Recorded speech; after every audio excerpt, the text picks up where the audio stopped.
Questions without notice. The Leader of the Opposition. Thanks, Mr Speaker. And my question is to the Prime Minister. Can the Prime Minister confirm that the government has spent almost $500,000 to intervene in the Risotto High Court case in support of ripping away pay from long-term workers in insecure work? Why is the Prime Minister spending taxpayer money to cut the wages of insecure workers, including Queensland miners in the Bowen Basin? Doesn't this confirm the Morrison government will do everything it can to keep wages low? The Prime Minister. Thank you, Mr Speaker, and I thank the member for his question. On the matter that went to the great uncertainty that arose in relation to the definition of casuals in the workplace, Mr Speaker, that if unresolved could have seen job losses and loss of investment and the loss of confidence in our economy at a time in the middle of the worst global recession we've seen since the Great Depression, a global recession 30 times worse than the global financial crisis, Mr Speaker. Member for Shortland. And uncertainty, Mr Speaker, uncertainty at any time, Mr Speaker, when it comes to these types of issues needs to be addressed, needs to be resolved so we can ensure that businesses invest and people get into work and people get into jobs. And, Mr Speaker, prior to entering into the pandemic, Australia had already achieved, since the government was first elected, some 1.5 million people coming into work. Now, we know that we went into the pandemic, and when we went into the pandemic, Mr Speaker, some 900,000 or thereabouts Australians lost their jobs, and another 300,000 and indeed more had their hours reduced to zero. Correct. But we now know on the other side of the pandemic, Mr Speaker, there are more people in work today than there were before the pandemic, and certainty, The Mr. Prime Speaker, Minister will resume his seat. The Leader of the Opposition on a point of order. Yes, Mr Speaker. It goes to relevance. This is about a coal miner. It's about same job, same pay, and it's before you're cutting their pay. You're cutting their pay. The Leader of the House. The Leader of the Opposition will proceed with his point of order. Thank you, Mr Speaker. And the court case began before the pandemic, and it's about whether someone who isn't really working as a casual have their pay and conditions cut, and why the government is supporting that court case on behalf of Leader of the employers Opposition has against workers. made his point of order. Say to the Prime Minister the question. Members on my left, the member for Patterson. Say to the Prime Minister the question was fairly specific, certainly in the first part that was asked, but even in the broader part at the end, I don't think it allows to move beyond the issue of wages. The Prime Minister has the call. Australian people know the Labor Party's no friend of coal miners, Mr Speaker. They're no friend of coal miners, Mr Speaker. They're no friend of workers in the resources industry, Mr Speaker. They're no friend of workers in the construction industry, Mr Speaker. They opposed the home builder program, Mr Speaker. They bagged it, they rubbished it. There's no friends of workers on that side, Mr Speaker. The friends of workers are on this side because it's this side of the House which has been creating the jobs with Australian people. We acted, Mr Speaker, to ensure certainty, Mr Speaker, to enable Australians to get employed. And that's what this government is about. Australians into work, Mr Speaker. When we took the measures through this House and in the other place, Mr Speaker, the Labor Party saw workers' rights as collateral damage for their own political purposes as they voted against, Mr Speaker, important improvements for those to be supported in casual work, and they thought the politics was more important than workers. So I'm not going to be lectured by a Labor Party whose form in this House is to oppose jobs for workers, and particularly in the resources sector. Give us a break. The member for Herbert. Speaker, my question is to the Prime Minister. Will the Prime Minister please outline to the House how the Morrison government's plan for economic recovery builds on what's been working to secure our way out of the COVID-19 pandemic? The Prime Minister has the call. Thank you, Mr Speaker, and I thank the member for Herbert for his question. I also thank him for his service and I thank him for his great support of the resources sector in Northern Australia, Mr Speaker. Mr Speaker, this budget is a plan to secure Australia's recovery. Secure Australia's recovery in the midst of a global pandemic that continues to rage around the world, Mr Speaker. And I notice the shaking of heads, Mr Speaker, by the Deputy Speaker who sits up the back there. He may not know there's a global pandemic going on. Might be news to you, Mr Speaker. It certainly must be news to those opposite. But we know, Mr Speaker, members on both Australia's sides. recovery plan in this budget is there to address the great challenges of this pandemic and the global recession that it has caused 30 times worse than what we saw in the global financial crisis. And the actions our government has taken to back Australians, because we see Australians as the key ingredient that has seen Australia come through this pandemic to date and to go forward, Mr Speaker. And to ensure, Greenway will cease interjecting. And ensure, Mr Speaker, that we get through this terrible situation. Now, Mr Speaker, I would quote none other than the Governor of the Reserve Bank himself, who on the 7th of May indicated what is working in this country and how it is working and why we need to keep doing it, what's working. On the 7th of May, in the RBA statement on monetary policy, it said this: the Australian economy is transitioning from recovery to expansion phase earlier and with more momentum than anticipated. It goes on to say, Mr Speaker, this snapback in activity, interesting choice of words from the Reserve Bank, Mr Speaker, has been supported, as it says, by extraordinary fiscal and monetary support. Mr Speaker, we need to keep doing what's working in this country because it is working, and that's what the plan is doing, keeping taxes low. Keeping taxes low, Mr Speaker, so businesses and workers can keep more of what they earn. And we know what the Labor Party want to do with taxes, Mr Speaker. They were pressed on this today. They can't give any guarantees because we know how much they like to increase taxes on working Australians and hard-working small businesses. Backing investment, Mr Speaker, supporting small and medium-sized enterprises, boosting skills and apprenticeships, developing and supporting our manufacturing industries, Mr Speaker, supporting Australians build and own their own home through the very successful Home Builder program, which the Labor Party scoffed at, mocked, Mr Speaker, mocking Australians seeking to build and own their own home. Securing Australia's recovery, Mr Speaker, that's what this budget will deliver.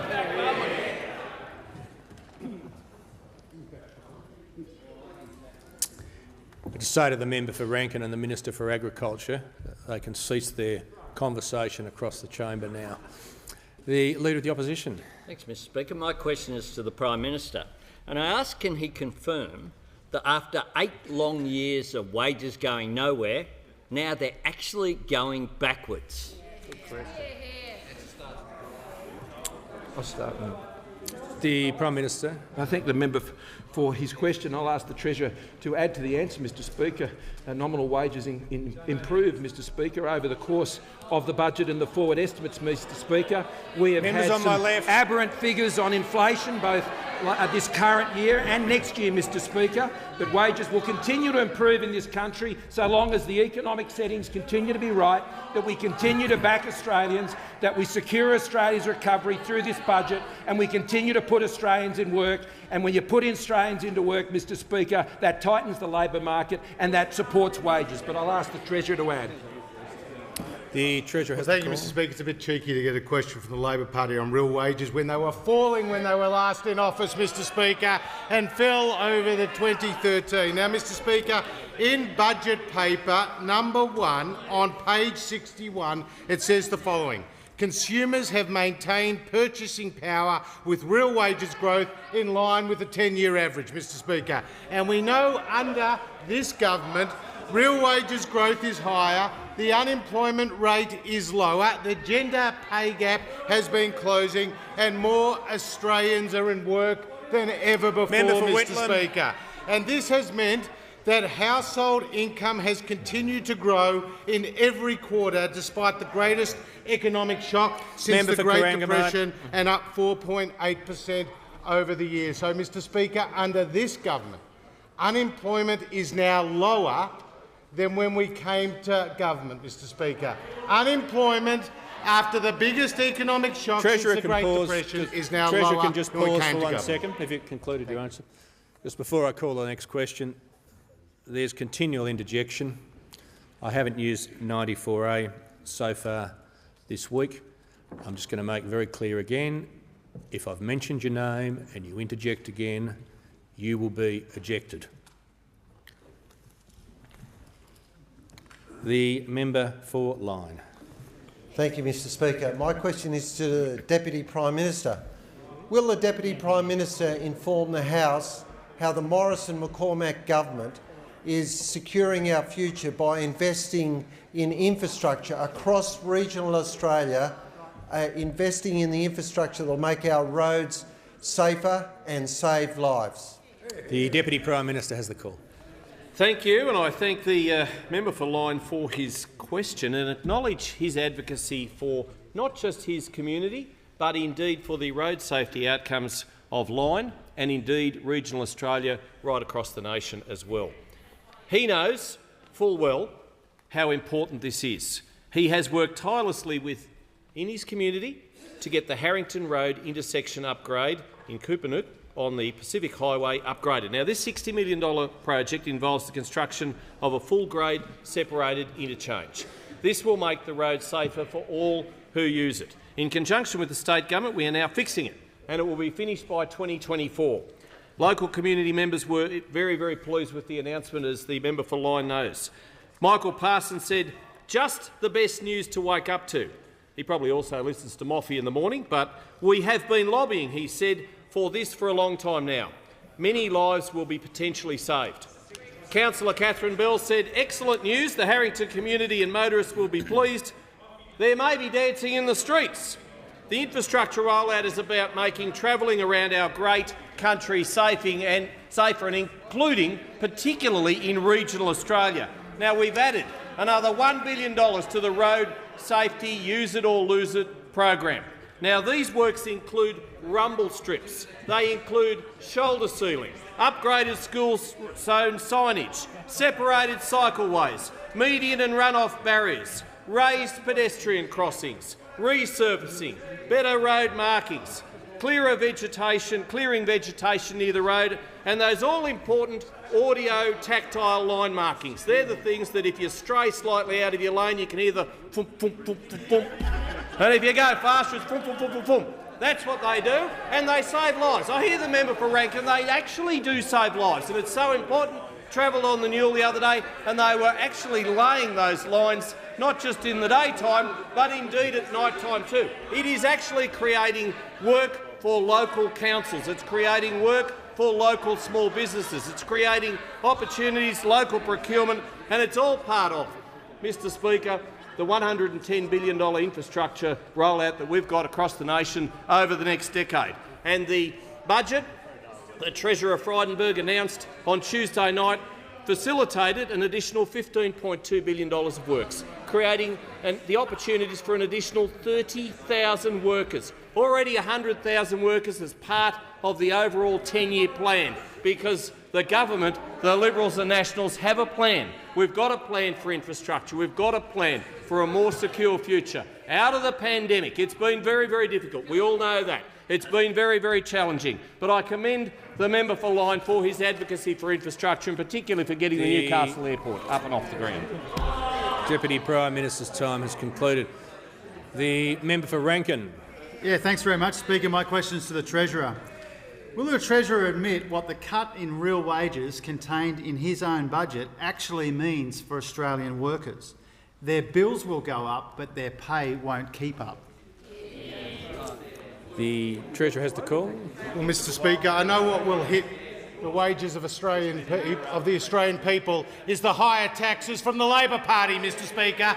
That is what will hit the wages of the Australian people. Now, Mr Speaker, as I said to the House yesterday, in the budget there is a forecast that inflation will reach 3.5% in mid of this year. Now, that is above the wages of 1.25% that is forecast. But the higher inflation number for the year is off the back that the year previously we saw negative, a number of 0.3%, which was the first time in 60 years that we had seen such a negative number. But the reality is, as I said just recently to the House, under this government, real wages growth is higher, unemployment is lower, the gender pay gap has been narrowing, and there are more Australians in work than ever before. And in this budget, delivered on Tuesday night, we cut the taxes of low and middle income earners. More than 10 million low and middle income earners received a tax cut as a result of the measures supported by the Morrison government and announced on Tuesday night's budget. And we also put in tax incentives for businesses right around the country. Our policies are to drive taxes lower, to enable Australians to keep more of their hard-earned money. The Labor Party stands for higher spending and higher taxes. The member for Kennedy. Defence Minister, wouldn't a China oil embargo, cutting off our sources Singapore and South Korea, combining with regular trading vessels disembarking crews into China's Port Darwin, and then such crews transforming into commandos, wouldn't this scenario put West Australia across to the China-owned airbase Meriden and the Northern Territory under complete control by China? Minister, from ancient Troy's Cassandra to Winston Churchill, wouldn't you agree those who didn't heed the warnings suffered the consequences?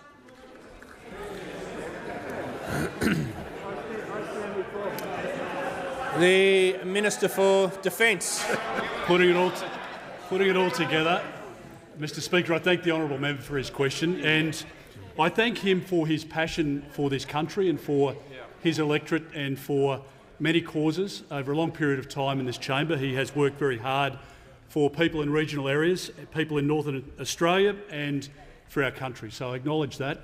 Mr. Speaker, the government has, in this budget, made a very significant investment into the top of our country, in particular into Darwin. Over the next decade, we provide about $8 billion, much of it targeting our Defence Force personnel, including visiting US forces. We make sure that we upgrade the facilities. We provide the additional training facilities that will make it an even more attractive destination for our coalition partners to train from. So we will bolster our strength in the north and in the west. And, Mr. Speaker, we obviously have a very significant investment of $270 billion over this decade into the equipment that we will provide to our personnel to keep Australia safe.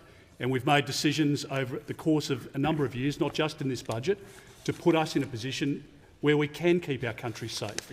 We have made decisions to secure our borders so that we can defend our country from the scourge of this virus. In this budget, we've provided support to Australians to try and keep them in jobs, to make sure that our economy grows, and we have invested in our Australian Defence Force personnel. Mr. Speaker, we've also put in significant money through the Minister for Energy's recommendations to the Expenditure Review Committee into fuel security. It is a very important issue for our country, and I know the honourable member has had a very significant interest in this issue for a long period of time, but it is more important than ever that we get fuel security right, that we get supply chain surety, that we make sure through defence industry we have the best possible, Mr. Speaker, the best possible defences against whatever threat might come our way in the years ahead. And I'm proud that we have been able to invest in the defence portfolio in the most significant way than any government in recent history. The cuts to spending in defence during Labor's years, when money went to pay for boat arrivals, but the wrong boat arrivals, people arriving on boats, Mr. Speaker. Oh, well, you can sigh, but you presided over a disaster on our borders. You surrendered our sovereignty. You surrendered our sovereignty and handed it over to the people Defence Minister can pause and for a second. And we secured our borders, Mr. Defence Speaker. Minister and we will pause. Defence Minister will resume his seat.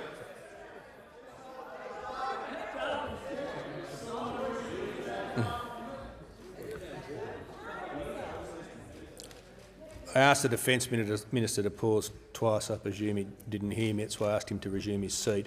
The question was not about alternative policies. If there's anything of relevance the minister's got to add in the next 25 seconds, he can have the call. Mr Speaker, in conclusion, I thank the member and, on your indulgence, wish the Prime Minister happy birthday. Thank you. Thank you. Well, that was nice, but it wasn't relevant. I'll call the member for Stirling. Thank you, Mr Speaker. My question is to the Treasurer. Will the Treasurer update the House on how the Morrison government's budget is going further in doing what works to secure our recovery in its long-standing commitment to cutting taxes for Australian businesses and families? And is the Treasurer aware of any alternative policies? The Treasurer has the call. Well, thank you, Mr Speaker. I thank the member for Stirling for his question, acknowledge his experience in the Australian Defence Force, Mr Speaker, and the member for Stirling. In his electorate, more than 60,000 people in his electorate will get a tax cut as a result of the measures announced on Tuesday night in the Morrison government's budget. Now, Mr Speaker, Tuesday night's budget is going to help create more jobs. Tuesday night's budget will help Australia's economy grow more strongly. And Tuesday night's budget will see taxes for millions of Australians be lower, Mr Speaker. Now, we know that this side of the House stands for lower taxes. In fact, more than 10 million Australians are getting a tax cut as a result of the extension of the low and middle income tax offset for another year. And if you are earning between $48,000 and $90,000, you will get an extra $1,080 in your pocket at the end of the tax year. Now, Mr Speaker, there's also the immediate expensing that we believe will support around $320 billion of investment, allowing businesses to write off new machinery and equipment that they purchase. From the 1st of July this year, small businesses will see their company tax rate be cut to 25 cents in the dollar. And we've also brought forward by 2 years stage 2 of the tax cuts. Now, stage 3 of our tax plan is legislated, Mr Speaker. Now, that is an extremely important reform. It abolishes a whole tax bracket, the 37 cents in the dollar tax bracket. It means 95% of taxpayers will pay a marginal rate of no more than 30 cents in the dollar. And it also remains a very progressive tax system. Now, the Leader of the Opposition said in March of this year at the Financial Review Conference that he would tell us the Labor Party's position on stage 3 of that legislated tax plan at budget, Mr Speaker. So more than 12 million Australians who will get a tax cut as a result of stage 3 are waiting on the verdict, Mr Speaker, of the Leader of the Opposition, because we know on this side of the House we supported those legislated tax cuts. Now, the Leader of the Opposition we know he loves to have a bet each way. He said he was for the tax cuts when they passed the parliament, but now he's got the member for Rankin, a shadow of a shadow Treasurer, telling us that he doesn't really like the tax cuts. Now, Mr Speaker, for those Australians watching today's broadcast, if they're earning $70,000, a teacher, they'll be $620 worse off if the Leader of the Opposition wants to get his way and abolish those tax cuts. If a tradie is earning $80,000 a year, they will be $900 worse off if the Labor Party doesn't support these legislated. The Manager of Opposition Business. Thanks, Speaker. My question is to the Prime Minister. Is the cut to real wages in the Prime Minister's budget a deliberate design feature of the government's economic policy? Or, once again, does the Prime Minister believe it's somebody else's fault? The Prime Minister. Our budget, which is a plan to secure Australia's recovery from the global pandemic, from the global recession, Mr Speaker, is all about increasing the number of people in jobs. It's all about increasing the ability for Australians to earn more in this country and to keep more of what they earn. Mr Speaker, because in this budget we are delivering once again lower taxes for Australians, lower taxes for small and medium-sized businesses who from the 1st of July will be paying 25%. Right across the board, businesses up to 50 million, Mr Speaker. So lower taxes means more money in the pockets of Australians to invest in the things that they want to put their minds to, Mr Speaker. So what people can take home because of lower taxes, what people can take home because, Mr Speaker, of a strengthening economy, what people can take home because of the fact they're in jobs, in an economy, Mr Speaker, when you look around the world where there is no country, no advanced country, I should say, Mr Speaker, the Treasurer reminds us, that can speak of there being more jobs after the pandemic, Mr Speaker, than there were before the pandemic. But what I'm concerned about, as the Treasurer has just highlighted, Mr Speaker, is that we heard from the Labor Party today in their silence in not being able to say they won't increase. The question was not about any alternatives. It was a specific question about the budget. The Prime Minister has the call. Speaker, so our budget is about lower taxes, Mr Speaker. That's what our budget is about, Mr Speaker. A Labor budget, particularly one when he's in the habit of copying from the member for Maribyrnong. The Manager of Opposition Business on a point of order. The question's about the impact of the budget on wages. It's not about alternatives, it's not about taxes, it's about wages. Yes, and that's right. The question was about real wages. It had a tag at the end, but that tag does not allow the Prime Minister to talk about alternative policies or members of the opposition. The Prime Minister has the call. Mr Speaker, and the budget is indeed about wages, Mr Speaker, the wages of Australians in work. Wages of Australians in work. And under this government, there are more people in work today than before the pandemic. The unemployment rate is lower than when we came to government, Mr Speaker, and our budget is about driving that unemployment rate down, Mr Speaker, and that will be achieved by the policies of the Liberal and Nationals, Mr Speaker, not the co-opted policies of the member for Maribyrnong, Mr Speaker, carbon copied onto the Leader of the Opposition. His seat. The member for Moncrieff. Thank you, Mr Speaker. My question is to the Treasurer. Will the Treasurer update the House on how this week's budget goes further in doing what works to secure our recovery by delivering on the Morrison government's long-standing goal of creating more and more jobs for all Australians? The Treasurer. Well, thank you, Mr Speaker. I thank the member for Moncrieff for a question, acknowledge her experience and background in small business and the fact that the tax cuts announced on Tuesday night in the Morrison government's budget will see more than 70,000 taxpayers get a tax cut in the member for Moncrieff's electorate, Mr Speaker. That is the reality of the policy supported by those on this side of the House.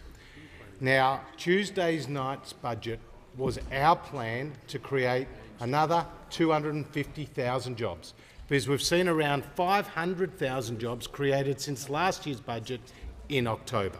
And we've seen the unemployment rate come down to 5.6%. We've seen more people now in work than before the crisis began. We've seen the unemployment rate now lower, even after the COVID recession, lower than when we came to government, Mr Speaker. And we have seen Australia become the first of the major advanced economies around the world to have employment levels above their pandemic levels. Now, Mr Speaker, the budget has been very well received in a number of quarters. The Business Council of Australia said the budget propels Australia out of the pandemic and lays the foundation for a jobs-led recovery. The Australian Industry Group said the budget locks in the recovery from recession and shifts gears from emergency measures to investing in the economy for the longer term. Mr Speaker, Fitch Ratings said about the budget, it confirms that the recent strong economic and labour market recovery has resulted in an improvement in public finances, Mr Speaker. S&P Global Ratings has said after the budget, Australia's success in containing coronavirus and targeted emergency economic support is propelling a strong economic rebound, Mr Speaker. Now, they are the words of independent voices.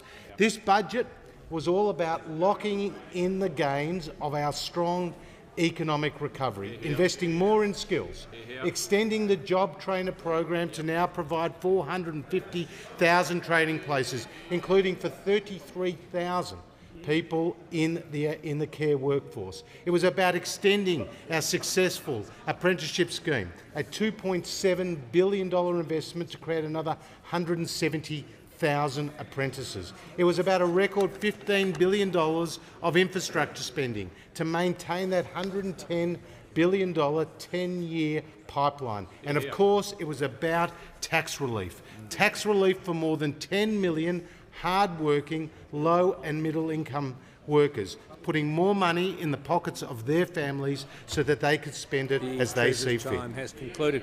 The member for Hotham. Thank you, Speaker. My question is to the Prime Minister.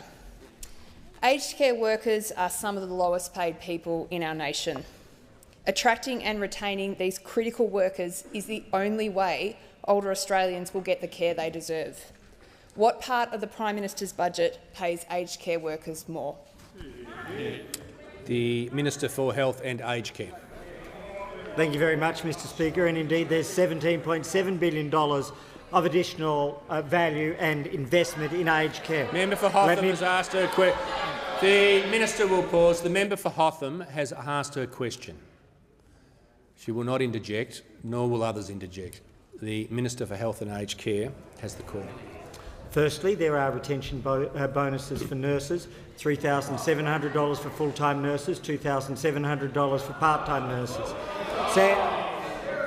Secondly, there is in relation to this $3.2 billion, which goes to the $10 a day uplift fee, and that will flow through to our staff.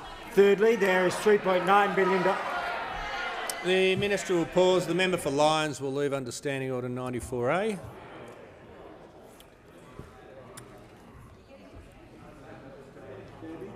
The Minister has the call. Thank you. Thirdly, there is $3.9 billion, and this is an opportunity to go through pretty much most of the measures in the aged care reform package. $3.9 billion, which goes to 200 care minutes a day. For the first time, we are mandating that level of care as recommended by the Royal Commission, which also includes specifically 40 minutes a day from our nursing Minister staff. will pause for a second. The member for Hotham on a point of order. Speaker, on direct relevance, the question is specifically about aged care workers' wages. The Minister is listing a bunch of initiatives that are not going to do anything about that problem. The Minister has the call. He'll be relevant to the question. The Minister. With great respect, Mr Speaker, this is absolutely directly about wages. I started with the $3,700 and $2,700 of direct wage supplement. So, in addition to that, $3.2 billion, which goes to the ability to provide additional support for our personal care workers and for our nurses. That's how they're paid. That's how they are paid. They aren't paid directly by government. They are paid by the people who employ them, and that is providing support to the employers to support the employee. I have a feeling that they're not actually that interested. The third element, of course, is the 200 minutes, or $3.9 billion. A fourth element is in relation to what we're doing with home care support, and the additional funding of $6.5 billion for home care, 80,000 places, will be all about employing and paying those very people who are delivering the care to our aged care sector. Member for Cooper. The Minister has the call. Fifthly, if I may, we have 33,800 aged care training places. This training is about bringing in new people who will be delivering the services, all of whom are going to be paid as a result of this. In addition to that, if I may keep going forwards, in the Indigenous community we have over $600 million that is being paid to support those who are working in rural and remote, or to create the facilities for those where they will be working. If I can continue going on, in addition to all of those elements, we have the Aged Care Quality and Safety Commission, which will see over 4,500 audits, which will protect both the residents and the workers. All of these elements go to ensuring that the conditions are better for both workers and for residents. The member for Boothby. Thank you, Mr Speaker. My question is to the Minister representing the Minister for Women. Will the Minister inform the House what steps the Morrison government is taking to improve the safety of women and children, including through this year's budget? Great question. The Minister representing the Minister for Women. Thank you, Mr Speaker. Can I thank the member for Boothby for her question? Mr Speaker, in this budget, this government is investing $1.1 billion to help keep women and children safe. This is the single largest Commonwealth investment in women's safety, and it is a down payment with further investment to come following consultations at the National Women's Safety Summit at the end of July with the states and territories. The goal is to stop it at the start, so we can all live, grow and work free from violence. But we know that this is not yet our reality, that women and children are too frequently victims of abuse. We must do all we can to hold perpetrators to account and ensure that victims are supported in their pursuit of justice. That's why this budget is funding a new measure of $4.1 million for a coordinated enforcement and support to eliminate domestic violence trial. This trial will expand on the good work being done by jurisdictions such as New South Wales to identify and monitor high-risk offenders to keep victims safe. 2 weeks ago, I met with New South Wales Police Commissioner Mick Fuller, who told me about the work and successes of the high-risk offender teams instituted by the Commissioner and the former New South Wales Minister for the Prevention of Domestic Violence, Prue Goward. Our frontline police are not only keeping victims safe, but they're working to prosecute the perpetrators. Domestic violence liaison officers are truly the front line, making critical and life-saving decisions to protect victims and to support them through to freedom and justice. We know that conviction rates for sexual violence crimes are unacceptably low.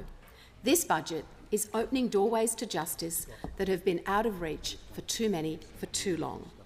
We're investing $85 million to more than double the number of family advocate support services, which not only provide duty lawyers but secure, wraparound mental and social support to victims of family violence who are before the family law courts. We will explore the development and integration of specialist court capabilities for sexual violence offences. Mr Speaker, we must continue to have the difficult but honest conversations about curbing the scourge of domestic abuse in our homes, in our hospitals, in our police stations, in our parliaments. As we develop the next national plan to reduce violence against women and their children, the Morrison government is determined to leave no one behind. The member for Rankin. Thank you, Mr Speaker. My question is to the Treasurer. On page 2-15 of last year's budget paper number 1, the government said that a faster than expected COVID vaccine rollout would boost the economy by $34 billion. Where is the estimated cost of the bungled rollout in this year's budget paper? What is the cost? The Treasurer has the call. Well, Mr Speaker, as my colleagues point out, why is the shadow of the Shadow Treasurer smiling at the fact that this is important that it is important that we roll out the vaccine as quickly as possible, and we saw over the last week more than Mr Speaker, more than 400,000 people received the vaccine over the course of the last week.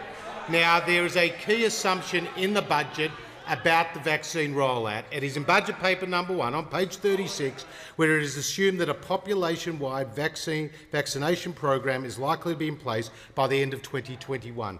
And it's based on those assumptions, including around border closures, including about how we deal and manage with outbreaks when they occur, that we have made some of the other forecasts across the budget. But the key to Australia's economic recovery, as the Secretary of the Treasury and as the Treasury maintains, is our ability to suppress those outbreaks when they occur.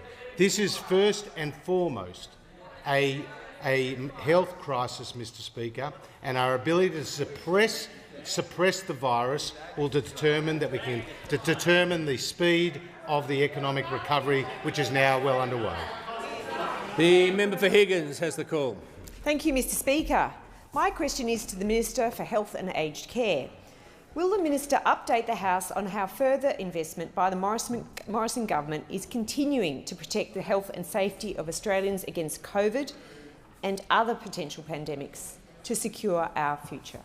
The Minister for Health and Aged Care. Thank you very much, Mr Speaker, and I want to thank the member for Higgins, and in particular, as she's pointed out in our discussions, we know that around the world the pandemic is not just continuing, but it's continuing to wreak devastating havoc. Over 750,000 cases and 14,000 lives lost in the last 24 hours.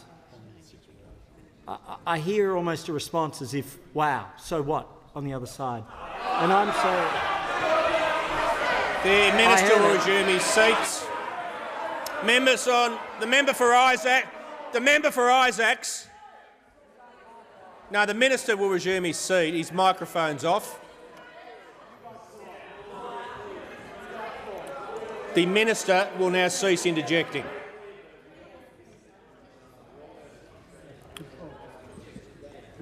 And members will cease interjecting. The member for Isaacs will contain himself.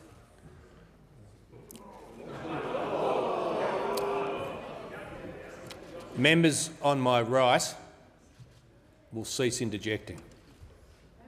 I'm now issuing a general warning. The Manager of Opposition Business has the call. Thanks, Mr Speaker. On a point of order, simply to assist the House.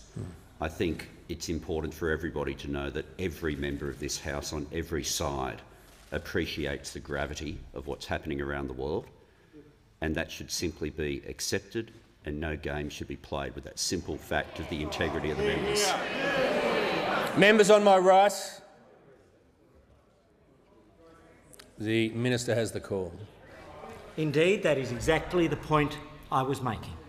And so there are 750,000 people who contracted the virus in the last 24 hours. There are 14,000 lives that have been lost. In Australia, we are blessed with the fact that there were zero cases of community transmission. Of all of the different things that could be happening in Australia, this perhaps is the most important in the last 24 hours, that the defences we have built as a nation over the course of the last year are keeping Australia secure. They are continuing to keep Australia secure, and the investments which have been put in place as part of that are continuing. I note that the member for Higgins was one of 402,000 people last week to have put her shoulder forwards for the vaccination. There are many others that have done this in all parts of the country. 82,000 in the last 24 hours. Very significantly, the budget contains an accumulated investment of over $25 billion in terms of our COVID health response. And that includes both in our primary care, which is above $6 billion, and telehealth. It includes our vaccination program, which is over $7 billion.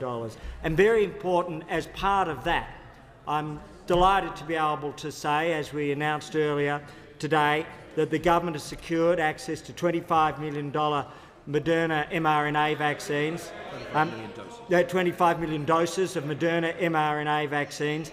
And as part of that, importantly, that allows us to have a medium-term strategy where we are focusing next year on the ability to have booster and variant capacity.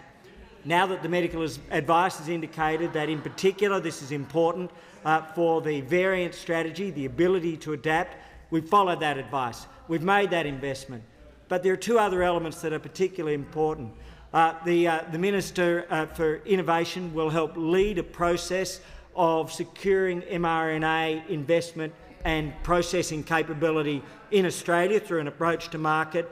And indeed, Moderna itself has indicated that it is interested in participating in that process and potentially producing vaccine over the medium term in Australia.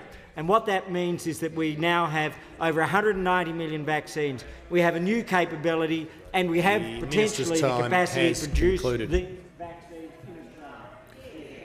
The member for Rankin. Thank you, Mr Speaker. My question is to the Treasurer. Why did the Treasurer say on Tuesday that budget outcomes are based on an assumption that Australians will receive 2 doses of the COVID vaccine by the end of this year? The Treasurer has the call. Well, Mr Speaker, as I just said to the House, there was an assumption in the budget, in budget paper number 1, page 36, which talks about a population-wide vaccination program likely to be in place by the end of 2021. And as the Minister for Health said to the House just yesterday about first and second doses, and there's a 3-week period between a Pfizer first dose and a second dose. But the key point that the member for Rankin and the House needs to understand is that these are assumptions, not policy decisions by the government. These are assumptions, not policy decisions of the government, and they are based on the best medical advice that we have. The member for Robertson. Thank you, Mr Speaker. And my question is to the Assistant Treasurer and Minister for Housing. Will the Minister inform the House how the Morrison government is going further in doing what works to secure our recovery by helping Australians achieve their goal of owning their own home and creating more jobs? The Assistant Treasurer and Minister for Housing. Thanks very much, Mr Speaker. And can I thank the member for Robertson for her question. She is undoubtedly one of the champions of first home buyers in this House, and it was great to join her at Umina Beach and Woy Woy just a few weeks ago to see up close what exactly the programs delivered by the Morrison government have done for first home buyers in her electorate. Now, of course, we've heard today already from the Prime Minister about the success of the Home Builder program. The Home Builder program, which provided $25,000 grants for people to purchase a new home, supporting the 1 million jobs in the residential construction industry. But what it has done, it has supported first home buyers. About 50% of the people who have accessed the Home Builder program were first home buyers, not the people who, as the Leader of the Opposition suggested, would be investing that money into pearl taps and gold baths. Pearl taps and gold bars. There were no first-home buyers, Leader of the Opposition, who were investing in pearl taps and gold bars. They were buying modest first homes. In addition, when I was visiting the Central Coast, we met people who have taken advantage of the first home loan deposit scheme. In fact, I was very pleased to meet a young woman called Milwy, who had used the first home loan deposit scheme to purchase a new home with a deposit of 5%. And her gratitude to the government, not only could she buy a home with that 5% deposit, but they didn't have to pay lender's mortgage insurance, which would have been more than $10,000. Now, Mr Speaker, what has this done? It has led to first home buyers being at their highest level for nearly 15 years. We've had 155,000 first home buyers to the end of March, which, when you compare it to the long-run average, is 55% higher than the 100,000 we'd normally expect. And what did we see on Tuesday night? Well, the Treasurer outlined to the House how we're taking further steps to support additional first home buyers and other groups in our community who we want to support. And one that I'm most proud of, Mr Speaker, one that was outlined on Tuesday night that I'm most proud of is the Family Home Guarantee, a government-backed program which will allow single parents, 84% of which are women, but will allow single parents to purchase a home with a deposit of as little as 2%. And I must say, Mr Speaker, we have been overwhelmed by the feedback that we've received from single parents who have said, you know what, the deposit hurdle is the reason I have not been able to purchase a home for my family. It's the thing that has stopped me purchasing a home for my children as well, and allowing them now to purchase a home with a deposit of only 2%, saving on lenders' mortgage insurance, will get even more single parents either into the market for the first time or again, and we're very proud to be taking even further steps to support home ownership. The member for Rankin. Thank you, Speaker. My question is to the Treasurer. On Tuesday, the Treasurer said the budget was built on 2 COVID vaccine doses by the end of the year. On Wednesday, the Prime Minister overruled the Treasurer. Treasurer, that means either the budget's wrong or you're wrong. Which is it? The Treasurer. Well, Mr Speaker, the budget's right about one thing, and that's 250,000 jobs will be created under this government, Mr Speaker, off the back of 500,000 jobs that were created since last October. Now, the assumption is very, very clear in budget paper number 1, and I repeat, that a population-wide vaccination program is likely to be in place by the end of 2021. This is an assumption, not a policy decision. Now, Mr Speaker, if you are like the Prime Minister and you've already had 1 dose, then you have your second dose because it's a few weeks after, Mr Speaker, and it depends on when you have that vaccine as to when you have the second dose. But the other point that the Prime Minister made very clearly on the 7:30 report last night was that this assumption, the budget does not rest on this assumption entirely, Mr Speaker. It does not rest on this entirely, Mr Speaker. I think his words were, it does not rest on this assumption either solely or even completely. That's what the Prime Minister said. And the reason being is a key factor that will help drive the momentum in our economic recovery is our ability to continue to suppress the virus. And central to that is that Australians continue to follow the medical advice, that state premiers continue to adopt proportionate reactions and proportionate responses to outbreaks where they occur, and the gold standard has been a Liberal Premier in New South Wales, Gladys Berejiklian, because we haven't had a statewide lockdown even though there have been outbreaks. So the key to the budget is that we continue to be successful and effective in suppressing the virus. That is what is important. That is what will help protect Australian lives and livelihoods.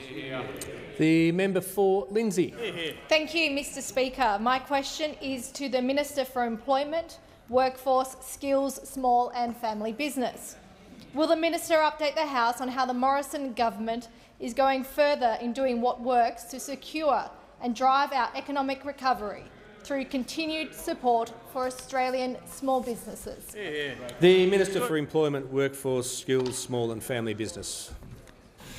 Thanks, Mr Speaker. Can I thank the member for Lindsay for her question and all her hard work supporting 15,000 small business and family enterprises in her electorate.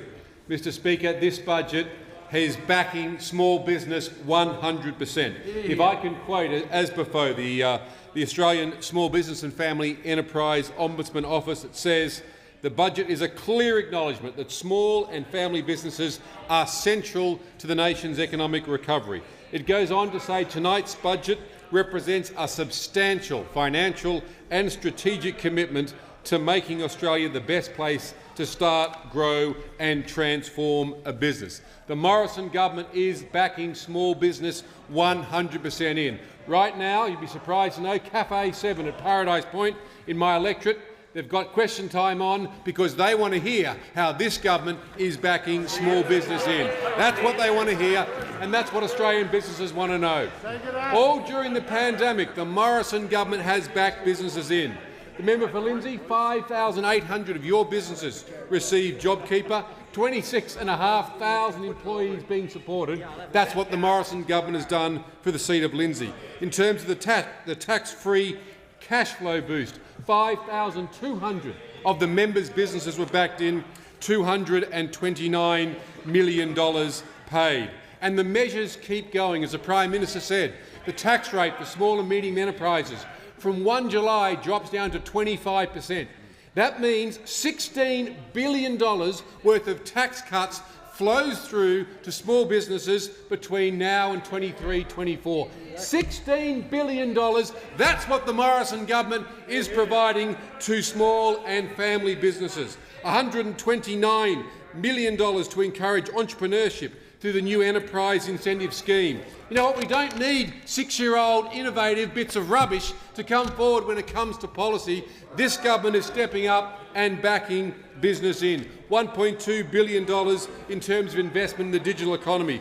12 months extension for the government's instant asset write-off and, of course, the carry loss back. All that small business can use, backing in $16 billion worth of money in their pockets. A $10 billion guarantee of a reinsurance pool to cover cyclone and flood damage, which I know the member for Leichhardt, whereas the member for Leichhardt has been backing in 100%. We are backing small business in over the ATO. No longer will the ATO be able to garnish and take away whilst the dispute is in train because of what this government is doing, backing small and family businesses in. What small businesses know from this budget is they can trust the Morrison government to stand up and deliver for them. The member for Rankin. Thank you, Speaker. My question is to the Treasurer.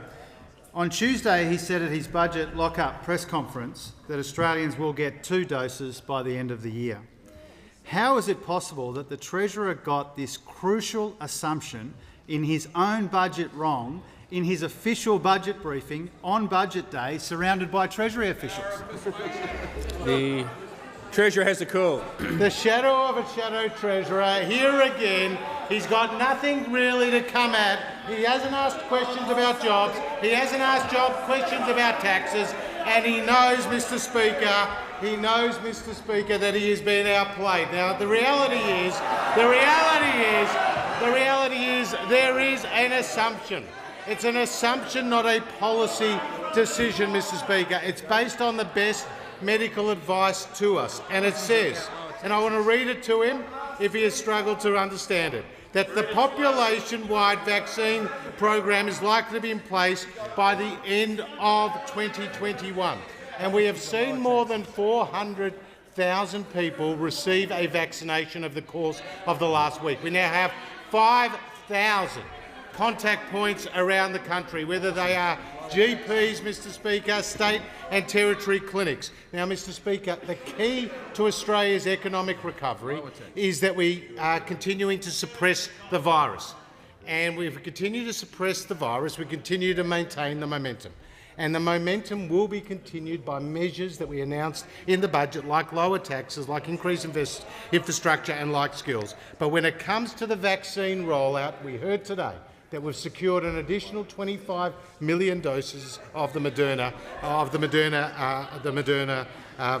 vaccine, Mr. Speaker. But the assumption in the budget, one of a number of assumptions based on the medical advice, with qualifiers like likely, the word likely says that a population-wide vaccination program is likely to be in place by the end of 2021. Our focus is on keeping Australians safe and keeping Australians in a job, Mr. Speaker, and creating jobs for those who are out of a job. That's our focus. It doesn't seem to be the focus of those opposite. The member for Wentworth. Thanks, Mr. Speaker. My question is to the Minister for Home Affairs. Will the Minister update the House on how the Morrison government is securing our recovery by building our national resilience through the national security measures in the budget? The Minister for Home Affairs. Well, thank you, Mr. Speaker, and I thank the member for his question and recognise his very strong interest in national security. Mr. Speaker, our government understands that a safer Australia means a stronger Australia, and national security is essential to our economic recovery plan. And that's why we're investing over $2 billion in this budget to build a more secure Australia, a more resilient Australia. So, Mr. Speaker, what this investment will do for us is, firstly, it will boost our national security. It will maintain our strong borders. It will improve emergency management. It will make our communities safer. And it will help to protect our children from sexual exploitation. And the record funding for our national security agencies means that we'll be better equipped to combat the threats of terrorism, espionage and serious crime.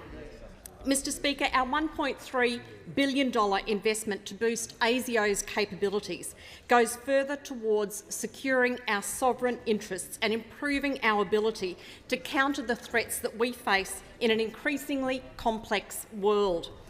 And to help us with that challenge, we're also delivering $40 million to protect Australia's critical infrastructure. And importantly, we're also tackling cybercrime and ensuring that security and trust are built into the foundation of Australia's growing digital economy. Now, in an increasingly digital world, the threat of cybercrime has serious implications not only for our economy but for our way of life. And that's why I have elevated cybersecurity to a priority. And we will continue to roll out our cybersecurity strategy in the coming weeks and months. But of course, it's not just the online world that poses threats to us. Our strong borders are more important now than ever before, and that's why we're continuing to invest in Operation Sovereign Borders and providing $7.7 million extra for the Australian Border Force to operate at international airports to disrupt threats before they even reach our border. Mr. Speaker, with the investment in this year's budget, every single Australian can be assured that our government is focusing on what really matters, keeping Australians, our borders and our economy safe. The member for Sydney. Thank you, Mr. Speaker. My question is to the Prime Minister. When did the Gaitens inquiry into what the Prime Minister's office knew about the reported rape of Ms Brittany Higgins in the ministerial wing recommence? The Prime Minister commissioned the inquiry 3 months ago. When will it report? The Prime Minister has Speaker, I thank the member for her question. When the Australian Federal Police Commissioner indicated to the Secretary of the Department that he could continue the review, that was done. I understand that was done late last week, Mr. Speaker. And as a result, the Secretary has informed my office that it will proceed. I haven't been as yet given a date by the Secretary as to when he might conclude that, and I'm waiting for him to advise me of that. The member for Ryan. Thank you very much, Mr. Speaker. My question is to the Minister for Industry, Science and Technology. Will the Minister please inform the House how the Morrison government is going further to secure our recovery by encouraging innovation that will support new jobs and business opportunities, and is the Minister aware of any alternative approaches? The Minister for Industry, Science and Technology. Mr. Speaker, I thank the member for the question, and I know the member, like the government, backs start-up companies, backs new businesses and knows that the government is investing in policies that help fantastic, innovative Australian businesses grow the economy. And the examples are everywhere in this government's policy. The $600 million Entrepreneurs Program that has helped 20,000 businesses innovate and commercialise. And each of those 20,000 businesses that have participated on average have created 4 new jobs for that business and generated an extra $1.5 million in turnover. We've had tax incentives for early-stage investment that have seen about $630 million in early-stage innovation companies. In this year's budget, Mr. Speaker, a $124 million investment in artificial intelligence. Also the Patent Box initiative, which is a $200 million commitment to Australian medical and biotechnological advancements through lower taxes. But, Mr. Speaker, I'm asked about alternatives, and an alternative innovation policy did appear strategically in today's papers with this description: the opposition leader will use his traditional budget reply speech to launch Start-up Year. Now, this is supposedly a brand new policy which is designed to help 2,000 students with start-up business ideas. Now, Mr. Speaker, as you'd be aware, the word innovation actually, of course, means new idea. The definition of the word innovation is new idea. And the truly fascinating thing about the new idea from the Leader of the Opposition, the brand new innovation policy, is that the new idea is exactly the same as a 6-year-old idea launched by the former Leader of the Opposition in 2015 and then dumped before the 2019 election. In 2015, Mr. Speaker, Labor announced a policy in an amazing coincidence designed to help 2,000 students. And would you believe it, it was going to help them with start-up business ideas. And in what is perhaps the most remarkable of coincidences, the name of the 2015 policy was Start-up Year. Imagine the lack of innovation it takes not even to be able to come up with a new name for the old policy. I mean, you could have called it Restart-up Year or Start-up Year, again, stop. You could have called it Start-up Year 2, Return of the Start-up Year. But you weren't even innovative enough in a 6-year period to come up with a new name for an old policy.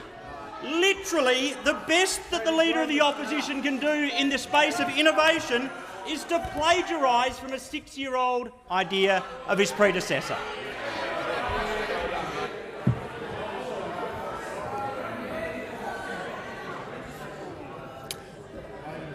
The Member for Hindmarsh. Well, thank you, Speaker. My question is to the Treasurer. Page 36 of Budget Paper number 1 states, as another budget assumption, most priority populations have been vaccinated. Does the Treasurer maintain that most residents of disability care facilities and most aged care and disability staff have been fully vaccinated? The Treasurer has the call. Speaker, over 10% of the population has been vaccinated, over 30% of the population of those aged over 70, and as the Prime Minister said on the 7:30 report, it is expected to reach 3 million across the country over the end of this week. We are rolling out the vaccine as fast as possible, Mr Speaker. We're securing extra supply. We have 5,000 points of contact through the GPs and the state and territory clinics. And in Tuesday night's budget, we put billions of dollars extra into new health measures to continue our COVID health response.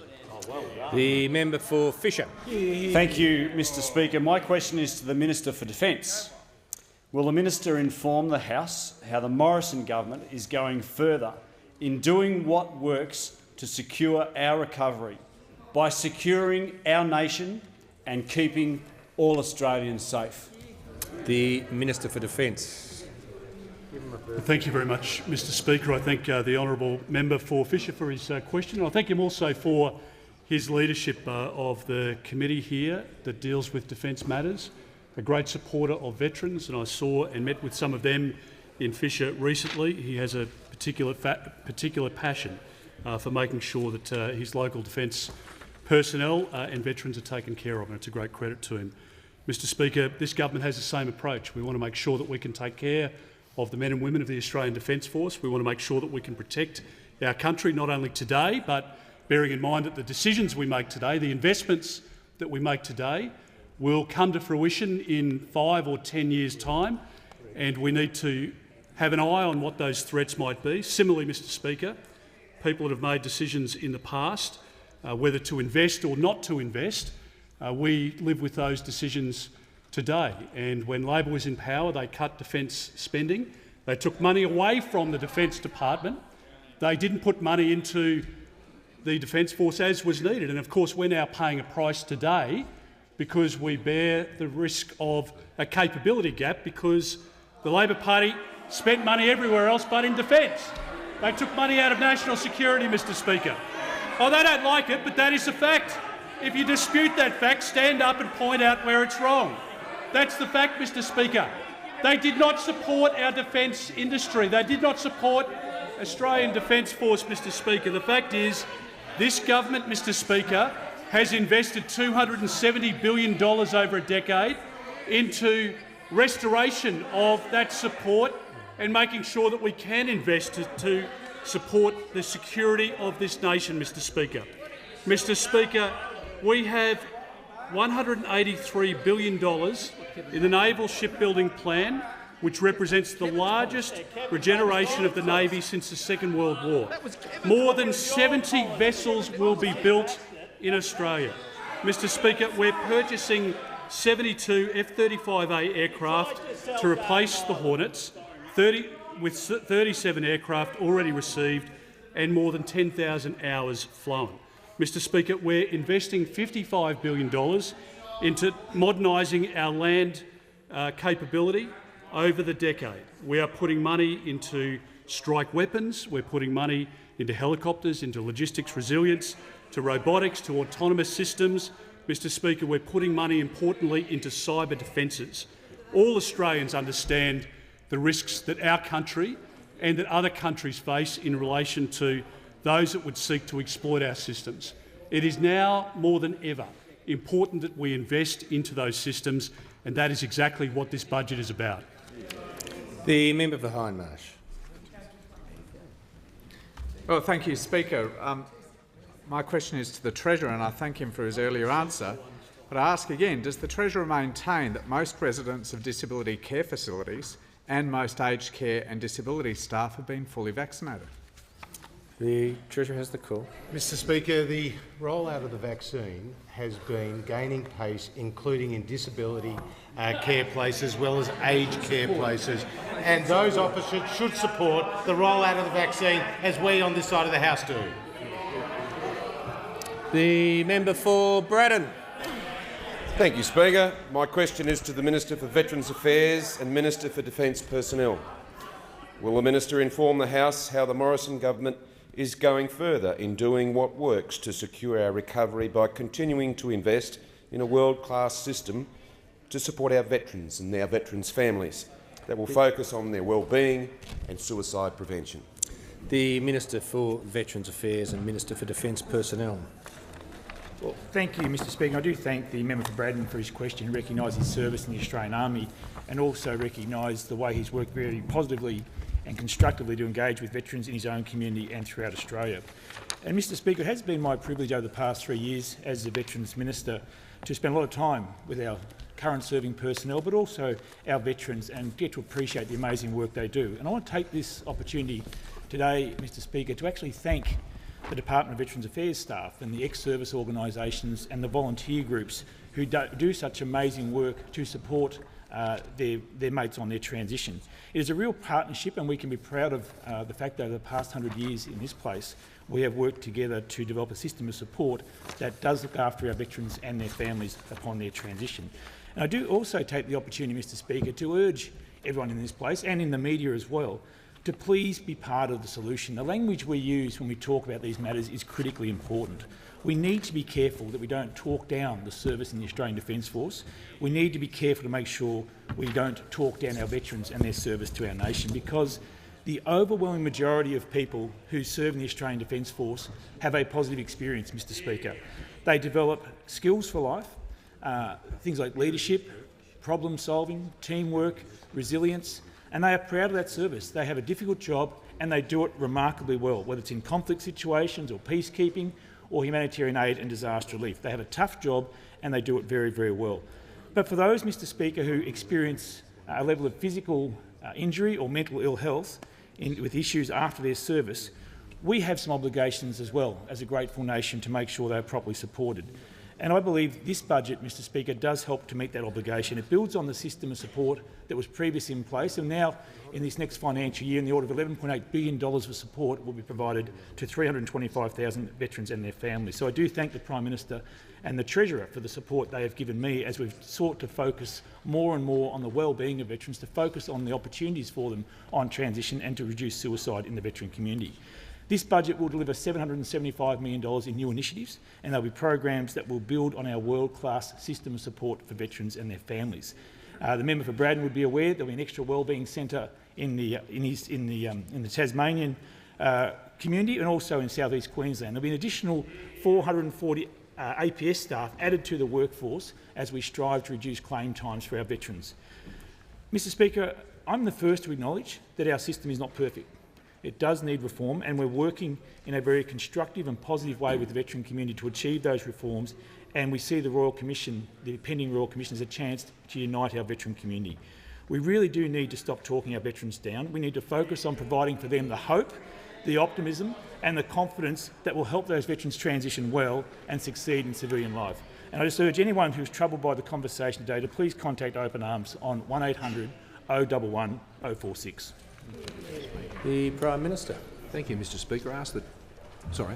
Yeah, sure. Oh, the Leader of the Opposition on a brief indulgence. Yes, Mr Speaker. Just to associate Labor with the comments of the Minister for Veterans Affairs, indeed the issue of the mental health of our veterans is something that the whole Parliament is united about, and all of us owe a great debt to the men and women who wear our uniform, and we should look after them after they take that uniform off, because we owe them that. The Prime Minister. Thank you, Mr Speaker. Thank the Leader of the Opposition for his remarks. I ask that further questions be placed on the notice paper. To add to an earlier answer, to be precise, in response to the member for Sydney's question, it was 10th of May. My recollection was late last week. It was 10th of May, which was earlier this week.